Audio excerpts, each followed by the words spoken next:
America वाला भाई कौन है? वो है इनका, वो जेरी शरी लेके आया था वो कौन था? सा भाई? बीच, मिस्टर बीच, मिस्टर, हाँ, जेंट्री बीच। वो जेरी शरी आपको याद है? मजाक कर रहे हैं। अच्छा, लाइटर रोड पे ही बात करें सर, आज हम तो फिर पूरे प्रोग्राम में उसको लाजवाब किया हुआ, उसका नहीं, ध्यान वो सिवाय लाजवाब डियाला की कोई चीज़ के ऊपर है ही नहीं। तो अब बात यह है कि वो उन्होंने करवाया। एक काम की बात बताई ना, जो अमेरिका का विजिट करके आए में थे। उन्होंने आर्मी चीफ से मुलाकात को इमरान खान ने अप्रूव किया कि ठीक है, अच्छा किया मुलाकात की। तो सर मैं तो पहले भाई ये चीफ अच्छा है या बुरा है?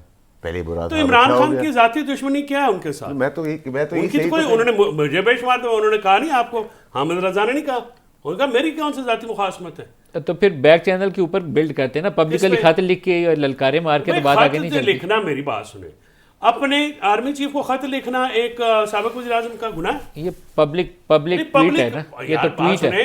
आप बनी काला में बैठ के लिखते तो फिर तो हम वहां पे कैसे लिखे? बॉर्डर साहब से क्लोजिंग ट्वीट जा सकती है तो खत नहीं जा सकता, कमाल है सर। तो गया ना ट्वीट, फिर ट्वीट पे ही आता है आजकल। बॉर्डर साहब, क्या कोई राब्ता साजी होगी आगे या नहीं होगी? अभी तो नहीं, क्लोजिंग रिमार्क्स अभी तो कुछ नहीं हो रहा। तो फिर इसका मतलब इमरान के लिए फॉर द टाइम मैंने तो आपको कहा था कि अब पीटीआई लेट के करेगी मुज़ाकरात और गवर्नमेंट अकड़ जाएगी, कहा था ना आपको ये बात। तो फिर कोई रिलीफ नहीं है इमरान के लिए? मैं तो अभी तो आपको कह रहा हूँ, नो रिलीफ शॉर्ट टर्म में।